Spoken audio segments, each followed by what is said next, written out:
இன்னும் எத்தனை நாளைக்கு இப்படி ஒளிஞ்சிருக்க முடியும்? இங்கேயும் போலீஸ் வரத்தா போறாங்க. நாங்க எல்லாம் எங்க உயிரை கொடுத்தாவது உங்களை காப்பாத்துவோம். என்னை பத்தி எல்லாத்தையும் உனக்கு சொல்லிட்டேன். அதுக்கப்புறமும் என் மேல ஒரு மரியாதை இருக்கா? இப்பதான் உங்க மேல எனக்கு மரியாதை கூடி இருக்கு. கெட்டவங்க யாரும் தங்களை கெட்டவங்கன்னு ஒத்துக்க மாட்டாங்க. அப்படி ஒத்துக்கிறவங்க யாரும் கெட்டவங்களா இருக்க முடியாது. நீ என்னதான் சொன்னாலும் என்ன நான் கௌரவமா நினைக்கிறதுக்கு வழியே இல்லை.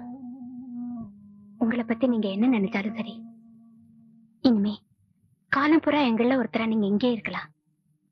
அது நடக்காத காரியம். ஏன் எங்க ஜாதியில ஒருத்தர் கல்யாணம் பண்ணிக்கிட்டா யாராலையும் உங்களை எங்கேருந்து போக சொல்ல முடியாது. கல்யாணம் அதுக்கும் எனக்கும் அதிர்ஷ்டம் இல்லை.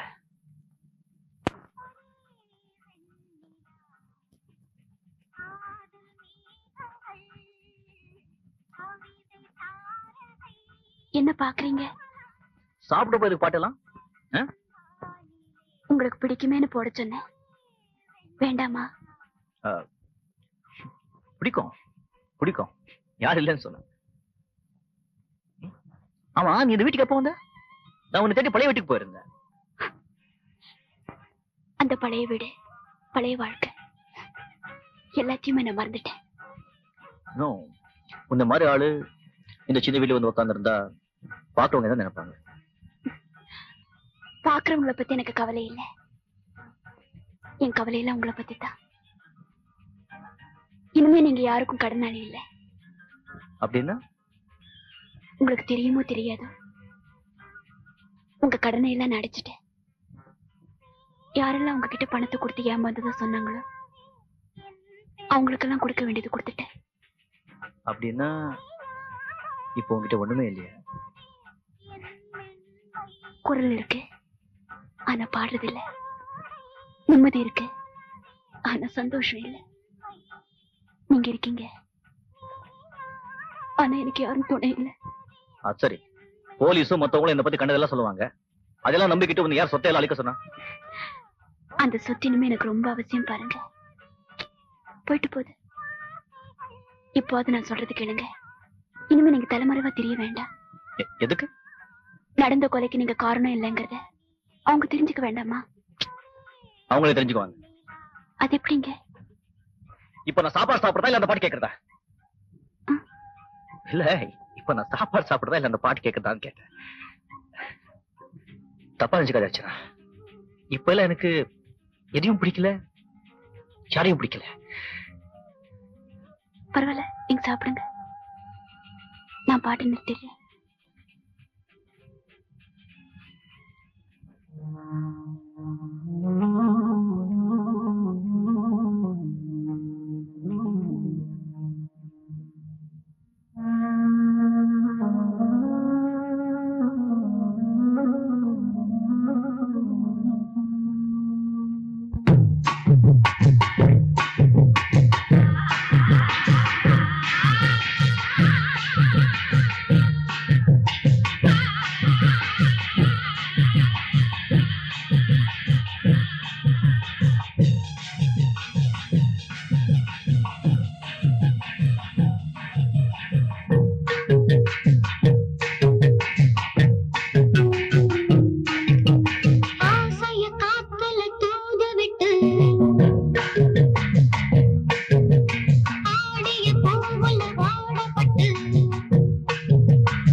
ஆடிய பூவுல வாடப்பட்டு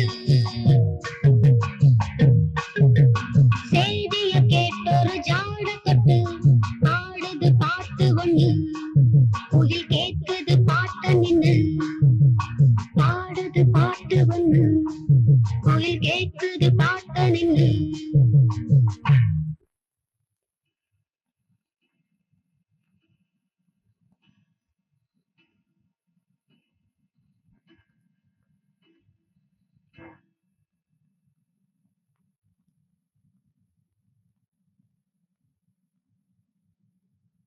என்னங்க தூங்கலையா? ஆமா, நானும் ஒன்னதுன்னு பாத்துட்டு இருக்கேன். சாப்பிடுங்க தூங்குங்கன்னு ஆர்டர் போட்டுட்டே இருக்கிய. என்ன என்ன குழந்தை நினைச்சியா? என்னைக்குமே நீங்க குழந்தைதான். அப்படியா? ஆமா, என்னை பத்தி உனக்கு எந்த வருத்தமும் இல்லையா? இது வரைக்கும் இல்ல, இன்னைக்குதான் ஆரம்பிச்சிருக்கு. ஏ?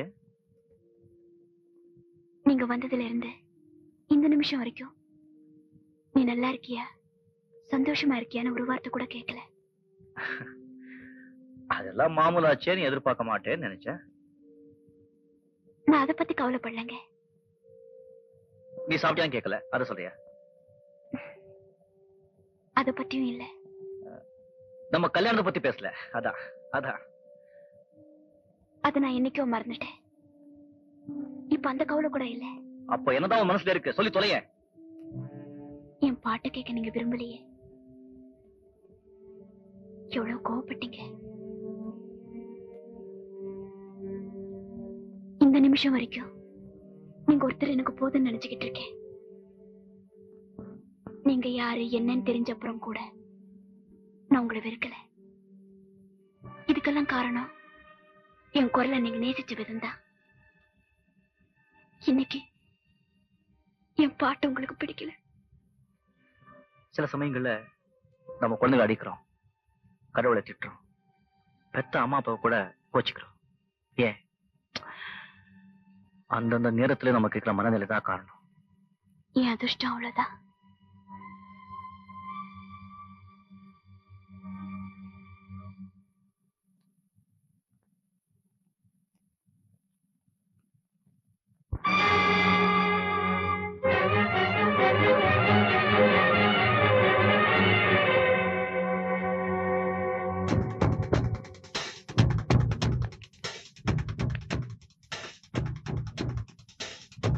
உங்களை தேடி போலீஸ்காரங்க வந்திருக்காங்க. நான் வரேன். இந்த நிலைமையில நீங்க எப்படி தப்பிக்க முடியும்? முடிஞ்சா தப்பிக்கிறேன், இல்ல எப்படி எப்படி இருக்கோ அப்படி ஆகட்டும். மறுபடியும் எப்போ வருவீங்க? இத பாரு, உயிரோட இருந்தா என்னைக்காவது ஒரு நாள் கட்டாயம் வந்து பார்க்க வருவேன்.